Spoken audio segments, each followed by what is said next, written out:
Bonjour Sandrine. Salut Fred. Alors les ventes de vin s'effondrent, les rendements baissent, les agents ne prennent plus de nouveaux domaines, les cavistes ne commandent plus, les restaurants ferment. Et sur le terrain, beaucoup de vignerons n'y comprennent plus rien.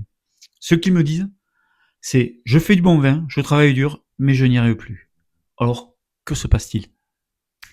Il se passe qu'on assiste à un profond changement d'humanité, c'est-à-dire que on passe de l'ancien monde du vin où on avait des intermédiaires, on avait des agents, on avait des cavistes, des restaurateurs qui s'occupaient de vendre les vins des vignerons et des vigneronnes, et les vignerons et vigneronnes n'avaient qu'à faire du vin du mieux qu'ils pouvaient.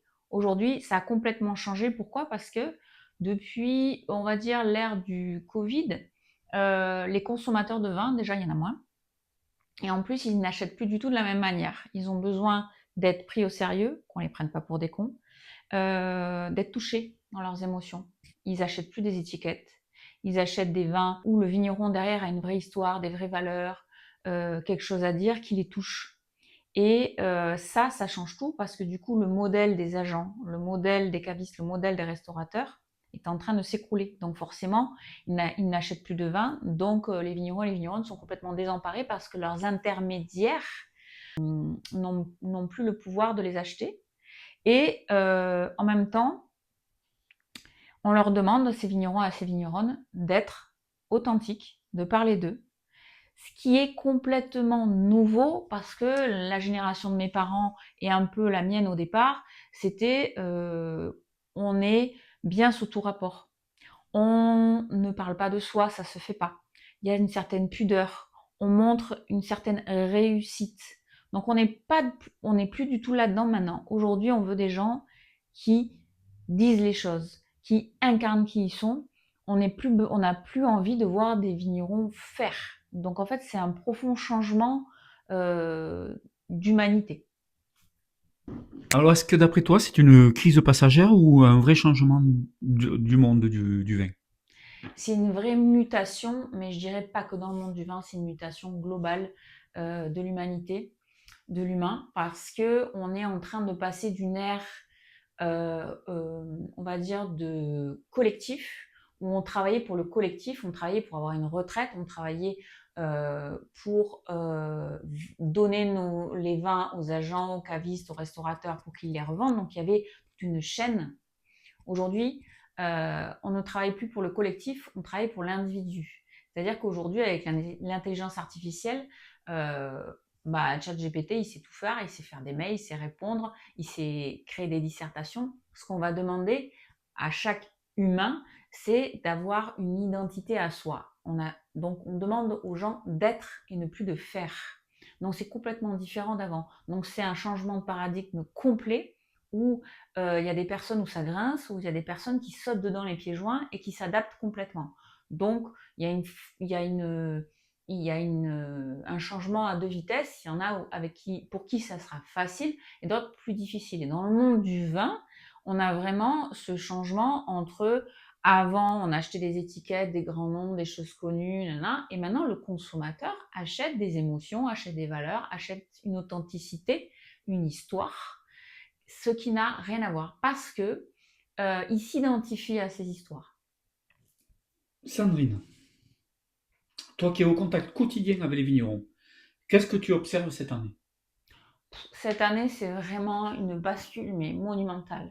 Encore l'année dernière, ça commençait à couiner au niveau des ventes, mais là, c'est la bérésina. C'est-à-dire que les systèmes stratégiques des cavistes, des restaurateurs, des agents sont au point mort parce qu'ils ne vendent plus de vin. Donc, ça veut dire que le consommateur a complètement changé. Donc, on est dans une bascule où tout le monde se cherche. Donc, puisqu'il n'y a plus de cavistes, de restaurateurs et d'agents capables de passer des commandes, puisqu'ils n'arrivent plus à vendre, les vignerons, ils sont au point mort et ils cherchent d'autres manières de faire. Donc, plus de passer en direct. Et donc, ça impose à beaucoup de personnes de se remettre en question. Donc, c'est une année de remise en question totale. À ça s'ajoute le changement climatique, qui est une année 2025 caniculaire, où il y a eu des baisses de récoltes, des difficultés de vinification, avec des vins assez jolis, mais des difficultés à endiguer les maladies de la vigne, à avoir des vignes avec des bons rendements. Donc il y a ces deux choses. Il y a 2025, c'est vraiment la transition au niveau du marché du vin, de la vente de vin, qui je pense va durer encore jusqu'à 2027 malheureusement, parce que le temps que chaque système se remette à jour. Donc le système agent, le système caviste, le système restaurant et le système vigneron. Et le changement climatique, l'adaptation donc à ce changement climatique et amener de la résilience à cette vigne et réfléchir de manière nouvelle à des techniques qui ne sont pas forcément novatrices. Moi, j'utilise des techniques qui sont très anciennes. J'utilise beaucoup des plantes, le calendrier lunaire. Il y a d'autres choses qui existent, mais pour amener de la résilience et de l'immunité à cette vigne et mieux comprendre ce qui l'impacte. Donc il y a ces deux choses, les marchés et donc la climatologie. Alors en fait, c'est une double rançon pour certains vignerons, puisque finalement, ils ont une baisse de rendement qui est significative. Donc avec des 10 hecto-hectares, c'est compliqué de vivre, surtout quand ça fait 2 ans que ça dure, ou 3, des rendements trop bas par rapport aux charges. On a également une crise où il n'y a plus d'achat de vin, et apparemment qui est mondiale. Donc, d'après toi, qu'est-ce qui se cache derrière tout ça finalement qu'est-ce qui se passe qu'est-ce qui va se passer en fait? Les vignerons et vigneronnes vont être obligés de se mettre à la page, mais aussi de devenir des vrais entrepreneurs responsables. C'est ok, on est responsable de ce qui nous arrive, au lieu de dire c'est la crise du vin, j'ai du mal à vendre, j'arrive plus à vendre, et de mendier une vente à ces agents, ces cavistes et ces restaurateurs, et de dire putain j'arrive pas à endiguer le milieu, de réfléchir différemment, mais par eux-mêmes. Donc d'accepter qui ils sont, de se montrer tels qu'ils sont pour attirer les clients qui leur correspondent, parce qu'aujourd'hui, franchement, tant que les cavistes, les restaurateurs et les agents ne revoient pas leur copie en fonction de leur stratégie pour attirer les bons clients, les vignerons, il va falloir qu'ils fassent autrement, qu'ils cherchent d'autres systèmes pour vendre leur vin. Donc, il y en a qui vont rester au bord de la route, mais pour ceux qui veulent vraiment y aller, il va falloir se remettre vraiment en question et devenir un chef d'entreprise. Qu'est-ce que c'est devenir un chef d'entreprise? C'est gérer leur domaine comme une entreprise d'informatique, comme une entreprise lambda, c'est-à-dire être un bon gestionnaire, un bon manager et oser parler de soi et se vendre soi-même. Donc c'est quelque chose qui est complètement nouveau, qui fait grincer pas mal de vignerons et de vigneronnes parce que ça leur demande de se mettre en avant, qui est aussi fortement critiqué par, j'appelle ça l'ancien monde du vin, qui voit ça comme quelque chose de ridicule, de parler de soi.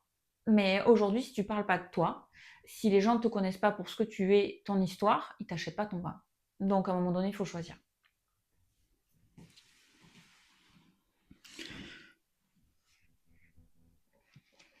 Est-ce qu'on peut parler de crise de vin? Ou est-ce que c'est bien plus profond que ça en fait? C'est bien plus profond qu'une crise du vin, c'est une crise mondiale, que ça soit dans le vin, dans toutes les industries. Il y a une profonde remise en question de cet humain parce que on est plus amené à être qu'à faire quelque chose. Avant, on se présentait, bonjour, qu'est-ce que tu fais dans la vie? Aujourd'hui, c'est qui tu es. Ça n'a rien à voir. Et c'est comme ça que l'acheteur va acheter son vin. Et c'est plus du tout par rapport à ok, ce mec il est en bio ou il est pas en bio. L'acheteur il s'en fout aujourd'hui. Donc tu dis souvent, ce n'est pas une crise, c'est un changement d'air. Mais qu'est-ce que tu veux dire là? Un changement d'air, ça veut dire que on en a eu des crises dans le vin, des hauts et des bas. Mais aujourd'hui, toute la filière est en difficulté. Les vendeurs de produits, les acheteurs, les agents, les cavistes, les restaurateurs, les vignerons. Euh, Ça veut dire quoi? Ça veut dire que le client final, celui qui crée la demande, n'est plus le même. Donc si tu ne comprends pas ce qu'il attend, tu ne peux pas vendre de vin. Donc, et c'est valable dans le vin, c'est valable dans tout ce qui est produit de bouche, La restauration, c'est pareil. C'est pareil pour l'informatique. On cherche une relation. On ne cherche plus un produit, on cherche une relation, on cherche une émotion. Donc c'est un profond changement et c'est hyper déstabilisant parce que le vigneron, il était habitué à s'occuper de ses vignes, à s'occuper de sa terre, à s'occuper de vinifier ses vins et après, il remettait ce commerce à des intermédiaires. Aujourd'hui, la valeur du vigneron, elle n'est pas dans ce qu'il fait, mais dans ce qu'il incarne. Donc en fait, c'est à lui de faire le lien avec son client final. Et tant que les cavistes, les restaurateurs et les agents ne changeront pas leur manière de faire, leur manière d'attirer le client final, ils ne vendront plus de vin. Donc le vigneron ou la vigneronne devra faire autrement. C'est quoi concrètement l'ancien monde du vin? Celui dans lequel beaucoup de vignerons sont encore. Qu'est-ce qui marchait avant et qui ne marche plus aujourd'hui?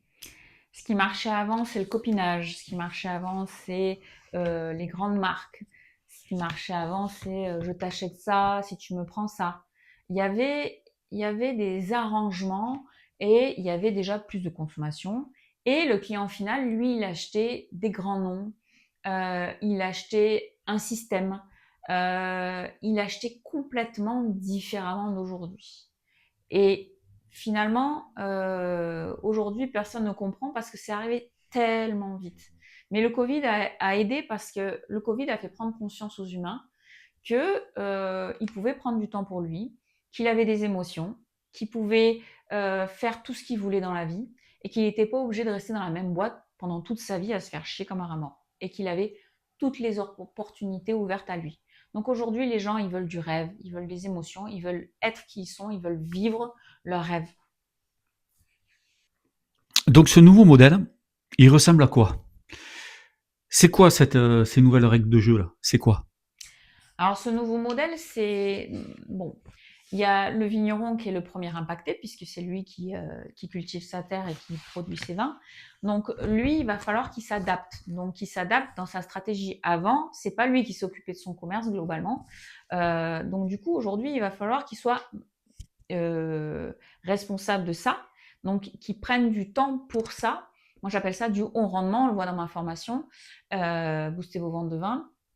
Le haut rendement, c'est quoi? C'est se poser et avoir un calendrier prévisionnel de tout ce que tu vas faire pendant l'année, que ça soit dans tes vignes, dans ta cave, dans ton commerce, dans ton marketing. La place du marketing chez les vignerons, jusqu'à aujourd'hui, ça n'existait pas. Pas besoin de faire du marketing puisqu'on avait des intermédiaires. Aujourd'hui, il va falloir qu'ils prennent du recul et qu'ils réfléchissent à qui il a envie de vendre. Parce que non, vous ne pouvez pas plaire à tout le monde, les vignerons, et c'est impossible. Donc plus vous allez cibler les personnes à qui vous allez vendre, plus vous allez pouvoir les toucher et les garder parce qu'ils vont adhérer à vos valeurs, ils vont être touchés par votre travail, par vos histoires, par ce que vous incarnez. Donc ça, c'est hyper important. Donc le vigneron, il va devoir s'adapter et choisir à qui il avait envie, a envie de vendre. Après viendra la stratégie qui va se mettre naturellement en place, mais il va forcément vendre plus en direct que par des intermédiaires, puisque les intermédiaires ont aussi un travail à faire de remise en question complète de leur stratégie de vente et de marketing. Donc tant que eux, les agents, les cavistes et les restaurateurs ne feront pas ce travail, le vigneron sera contraint de le faire lui-même. Et je ne sais pas combien de temps ça va durer. Tu dis souvent que le consommateur de vin a changé. En quoi, selon toi? Alors le consommateur, il a changé parce que avant il achetait parce que le vin était connu, parce qu'il en avait entendu parler, par recommandation, par rapport à la qualité du vin aussi. Aujourd'hui, il achète une émotion. Il peut acheter un vin à qui il adhère par rapport à l'histoire que lui a raconté le vigneron ou la vigneronne.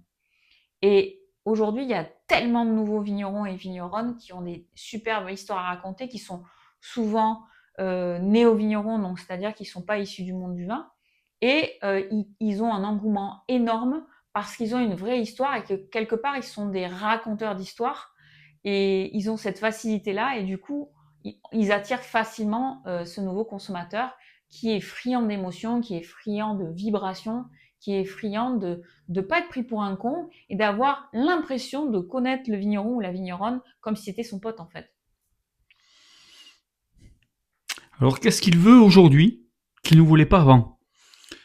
Et qu'est-ce qu'il ne supporte plus? Alors, ce qu'il veut aujourd'hui, c'est vibrer, avoir des émotions, ce nouveau consommateur. Et ce qu'il voulait avant, c'était un vin connu, un vin où il était sûr de ne pas se tromper, un vin où il pouvait raconter ce que c'était, mais il ne cherchait pas forcément l'émotion. Aujourd'hui, c'est primordial pour lui. Tu dis que le client veut des émotions. Ça veut dire quoi concrètement pour un vigneron? Alors pour un vigneron, un client qui veut des émotions, c'est le vigneron doit accepter de parler de lui et de ce qu'il fait, c'est-à-dire de comment il mène ses vignes, de pourquoi il a choisi ses vignes, pourquoi il a choisi de faire ce métier, euh, pourquoi il est en bio, pourquoi il met tel produit dans ses vignes, pourquoi il a fait ces cuvées là, c'est quoi ses passions, c'est quoi ses valeurs humaines, ses valeurs d'entrepreneur, tout ça, le consommateur final en a besoin pour s'identifier à lui et c'est complètement inconscient, mais c'est ça qui marche aujourd'hui. On va rentrer dans le vif du sujet. Tu accompagnes des vignerons qui vendent mieux aujourd'hui qu'avant, malgré le contexte. Qu'est-ce qu'ils ont compris que les autres n'ont pas encore vu? Alors ce qu'ils ont compris, c'est qu'il fallait qu'ils changent, qu'il fallait qu'ils se montrent, qu'il fallait qu'ils incarnent, et qu'il ne fallait plus avoir peur, parce que le vigneron, par définition, a peur, peur de ce changement, parce qu'il ne vend pas. Donc comme il ne vend pas, il a des difficultés financières, et du coup, il cherche des solutions par le biais de la peur. Et c'est le meilleur moyen de se planter. Certains sont critiqués parce qu'ils se montrent, qu'ils parlent d'eux, qu'ils créent du lien. Pourquoi ça dérange autant? Alors oui, j'ai des clients qui se font critiquer par rapport aux vidéos qu'on fait et qui cartonnent, qui développent une communauté, parce que ces gens qui critiquent déjà ne leur achètent pas de vin, alors c'est très rigolo. C'est soit des journalistes, soit des restaurateurs qui sont, pour moi, j'appelle ça de l'ancien monde, c'est-à-dire dans leur monde à eux, à ces restaurateurs, à ces journalistes, on ne parle pas de soi. On fait partie d'un groupe, on est dans des codes, mais on ne va pas mettre qui on est sur la table, ça ne se fait pas. Du coup, quand un vigneron, une vigneronne fait ça sur les réseaux, bah, ça leur renvoie à leur propre peur et à leur propre blocage. Donc, et c'est vrai qu'après, moi, ils reçoivent des critiques, mais moi, ce que je dis toujours à mes clients, c'est on regarde les chiffres. Combien de vues font tes vidéos? Combien ça t'a généré de chiffre d'affaires? Est-ce que ces gens qui te critiquent t'achètent du vin ou pas? Et la petite histoire, c'est qu'en général, les gens qui achètent regardent les vidéos jusqu'au bout, adhèrent aux valeurs du vigneron, et que ça soit des restaurateurs ou des particuliers ou qui que ce soit. Donc c'est vraiment, il y a besoin de les accompagner dans ce changement parce que ça fait peur, énormément peur, et parce qu'ils ont peur du regard des autres, et c'est totalement compréhensible. Tu dis souvent, ceux qui s'en sortent ont une communauté. Ça veut dire quoi concrètement dans le vin?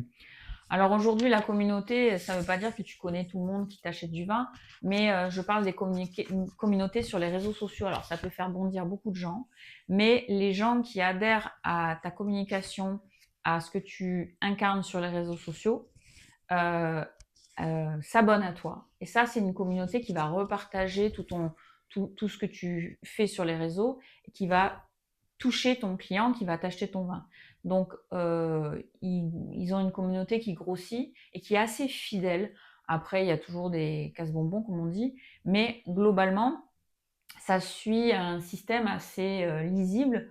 En fonction du nombre d'abonnés que tu as à peu près une fourchette de vues, et je sais à peu près à quel moment tu vas commencer à déclencher des ventes. Il faut compter à peu près 3 à 4 mois avec un système bien rodé, qui ne suffit pas, bien sûr, les réseaux sociaux ne suffisent pas, il faut un système derrière qui récupère les numéros de téléphone, les adresses e-mail, pour pouvoir dialoguer avec ce client final et pour qu'il puisse te trouver directement. C'est-à-dire que quand quelqu'un voit une publication d'un de mes clients sur les réseaux, il y a 3 secondes qui se passent entre « Ah, ça me plaît » et je veux savoir où est-ce que j'achète son vin ».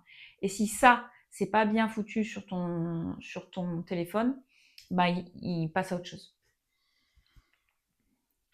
Beaucoup vivent cette période comme un mur. Toi, tu la vois comme quoi? Un tournant difficile, une transition, une chance. Une opportunité, mais magique. Ça veut dire que tu n'as plus besoin de jouer le rôle de je ne sais qui. Tu as juste à être toi-même et d'en parler. Être, c'est enlever ses masques, ne plus avoir de code, être libre quelque part, de faire ton vin comme tu l'entends, avec tes valeurs, et t'es pas obligé de faire un vin qui pour plaire en fait. Donc pour moi, c'est une fabuleuse opportunité de trouver cette liberté et de ne plus être dépendant des intermédiaires. Il n'y a pas très longtemps, j'ai une cliente qui me dit ouais, j'ai envoyé des échantillons pour un guide. J'attendais les notes et quand je suis allée voir le jour de la sortie des notes, j'avais pas de notes. Et donc elle a appelé, elle a passé des heures à essayer d'appeler pour avoir ses notes et on lui a dit écoutez, votre vin quand on l'a ouvert, euh, il avait un goût tellement bizarre qu'on l'a même pas noté. Donc elle s'est pris ça dans les dents et elle était en attente de l'extrême onction de cette note de ce guide très connu. Mais je lui ai dit mais c'est de la prise de pouvoir. Comment on peut être dépendant en étant qui on est de ces fameux guides? Ces guides, est-ce qu'ils servent à quelque chose? Avant, certainement. Aujourd'hui, les acheteurs, ils s'en foutent des guides. Et la vigneronne, elle a un talent fou, elle a plein de choses à dire, mais elle est dépendante et elle est sous la coupelle de ces gens-là. Et je trouve ça hyper dommage parce que elle se coupe de ses vrais clients et beaucoup sont dans ce cas-là en fait. Tu dis que ce changement dépasse le vin, que c'est systémique. Tu peux nous expliquer ce que ça veut dire? Bah, ça dépasse le vin, c'est systémique parce que ce changement, il est mondial, il est humanoïde entre guillemets, c'est-à-dire que ça n'est pas que dans le monde du vin que ça arrive. Tout le monde est touché. Il y a aussi une ambiance politique qui est pas terrible, mais déjà au moment du Covid, il y a eu des remises en question. Donc, pour moi, c'est un changement mondial. Les gens veulent plus d'authenticité, veulent vivre des choses vraies, veulent arrêter de se mentir. Il n'y a jamais eu autant de cabinets de coaching d'aide à la personne et de psychologues et de je ne sais quoi pour aider les gens à être qui ils sont. Donc il y a vraiment une recherche de l'humain à être vraiment soi. Et je pense que ça fait bouger les lignes de tout le monde. Et il faut l'accepter parce que sinon ça va grincer un peu quoi. Pour un vigneron qui t'écoute aujourd'hui, qui est à bout, qui va mal, qui doute, par quoi il peut commencer pour sortir la tête de l'eau? Alors, il faut qu'il commence par poser les valises, prendre du recul. Parce que là, c'est vraiment, quand on est à bout, on n'a aucun recul sur les choses. C'est-à-dire faire une photo de ce qui se passe aujourd'hui, de regarder et de prendre du recul et de remettre en lumière ses vrais objectifs, vers où tu veux aller. C'est quoi ta ligne conductrice et pourquoi tu fais ça. Ton pourquoi, il est hyper important. C'est pourquoi tu te lèves le matin, pourquoi tu as la foi. Parce que si tu n'as pas la foi, c'est difficile de rebrousser les manches pour y aller. Et après, du moment où il a fait ça, il peut commencer à regarder sa stratégie calmement, de manière posée. Mais sans avoir fixé ses objectifs et se regarder clairement dans ses fonctionnements, il peut faire ce qu'il veut, brasser, appeler tous les agents, tous les restaurateurs, ça ne changera rien du tout en fait.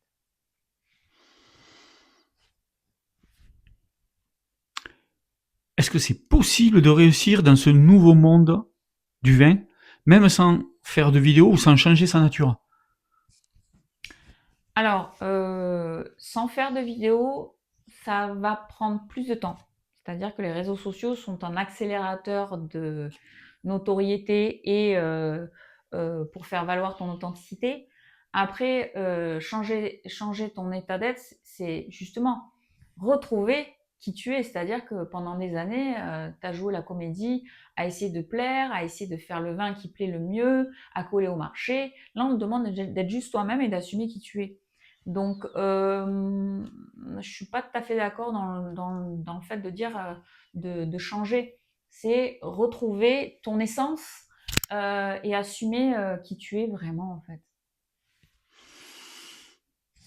Et toi, avec ta formation, booster vos ventes et pérenniser votre domaine viticole. Comment tu aides concrètement ces vignerons à passer le cap? Alors, c'est une formation qui est, comme je dirais, un peu trois piments, parce que on est vraiment dans un format où on va travailler la personne avant de déployer la stratégie. Il va y avoir 4 jours, voire 5 jours, où ça va gratter. On va, comme dirait mon collaborateur Philippe Darget, avec qui je partage cette formation, on va remuer la pulpe qui est en bas du bocal, parce que on va travailler comment est notre posture, est-ce qu'on a des vrais objectifs, comment on gère notre entreprise. Donc, il va y avoir des prises de conscience assez grattantes, on va dire. Mais sans ces premières étapes, on va regarder la manière de manager, la manière de prendre le lead sur ses ventes, la manière de gérer la peur.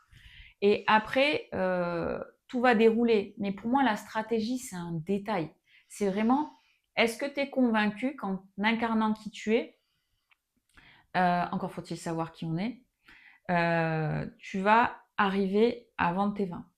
La réponse est oui. Mais c'est juste qu'il faut faire tout ce travail en amont pour y arriver. Donc cette formation, elle est assez innovante parce que ça n'existe pas.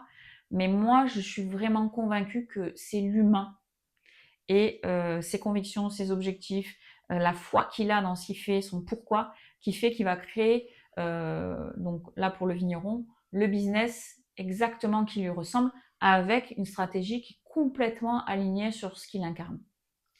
Donc elle dure 75 heures, mais je dirais que c'est rapide pour arriver au résultat. Donc après, il y a tout un déroulé où je vais parler de comment, la stratégie, les vidéos, tout, mais ça vient après.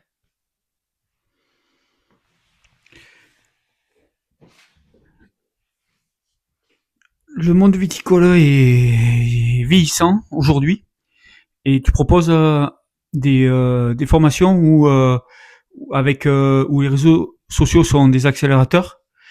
La plupart des vignerons ne sont pas capables de maîtriser ces réseaux sociaux. Comment comment tu vas expliquer ça? Comment tu vas faire pour arriver à les plier à ce jeu-là finalement, puisque ça peut être considéré comme un jeu et il faut que ça soit un jeu. Je le pense. Bah, c'est mon plus grand défi parce que les vignerons et les vigneronnes sont tous différents, ils ont peur, ils ont plein de croyances sur les réseaux sociaux, sur les vidéos. Et moi, la première, quand j'ai démarré à en faire, c'était la cata. Mais ça dépend vraiment de la confiance qu'on a en soi. Et donc, dans cette formation, on travaille tout ça en amont. Et après, on va travailler les vidéos.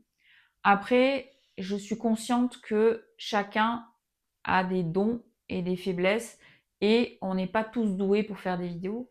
Donc, ce que je proposerais aux gens qui ont fait ma formation, mais uniquement à eux, c'est un forfait tous les mois pour pouvoir les accompagner dans ces vidéos où je ferai avec mes équipes les montages pour eux. Parce que j'estime que quand on juge qu'on n'est pas compétent dans un domaine, il vaut mieux le déléguer à quelqu'un et faire ce qu'on sait faire vraiment. Je l'applique moi et la croyance de dire que on va perdre de l'argent à investir dans un truc qu'on ne sait pas faire, c'est faux.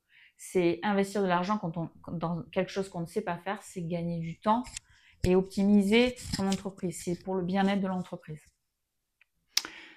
Alors, beaucoup de vignerons savent utiliser beaucoup d'outils, notamment acheter des outils pour travailler leur vigne. Ça, c'est facile pour eux. Mais utiliser les outils informatiques, c'est toujours compliqué. On l'entend souvent. Et aujourd'hui, c'est essentiel finalement. Ouais, oui, et c'est essentiel et ça fait gagner un temps fou. Moi, j'utilise pas loin de 6 ou 7 IA différentes pour gérer tout ça. Et ça n'enlève pas l'humain, mais c'est juste que c'est des choses qu'aujourd'hui qui peuvent être faites, qui peuvent faire gagner du temps, qui coûtent pas très cher, hein, ces abonnements qui vont entre 20 € par mois et 4-5 € par mois, qui permettent d'optimiser vraiment sa stratégie et de pas y passer mais des plombes. Parce que sinon, bah, si vous n'avez pas ça, ben, vous prenez votre voiture et vous faites à l'ancienne. Sauf que qui a envie aujourd'hui de passer son temps sur les routes du lundi au vendredi soir et encore je suis gentille. Dis-moi Sandrine, comment fait-on pour intégrer ta formation? Alors, pour intégrer ma formation, booster vos ventes de vin et pérenniser votre domaine viticole, il faut passer un rendez-vous découverte avec moi de 30 minutes parce que je veux m'assurer que la personne est prête pour faire cette formation qui va quand même gratter en profondeur pour être sûr que le vigneron ou la vigneronne qui s'inscrit est prêt à bouger intérieurement, à changer ses manières de faire de manière profonde. Ça demande un engagement assez important. C'est une formation qui gratte, qui pour moi est un peu trois piments. Donc, à l'issue de cette demi-heure, on voit si la personne peut intégrer ou pas. Si elle ne peut pas, si elle n'est pas prête ou qu'elle pense que j'ai une baguette magique, je l'orienterai vers quelqu'un d'autre. Cette formation est 100% finançable par le Vivea. Pour cette raison, il y en a qui se sont inscrits, qui se sont désinscrits au dernier moment. Donc aujourd'hui, je demande un acompte parce que je trouve ça irrespectueux de bloquer une place à ce tarif-là et de dire au dernier moment, oh bah finalement, je viens pas.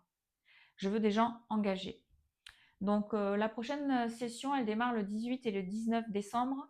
Il ne reste que quelques places. En suivant, il y aura une deuxième session qui démarre le 17 février et ensuite une troisième session qui aura lieu en novembre 2026. Merci Sandrine pour cet échange. Ce que tu dis, c'est à la fois simple et fort. Le monde du vin n'est pas en train de s'écrouler, il est en train de se réinventer. Ouais, c'est exactement ça. Restons optimistes.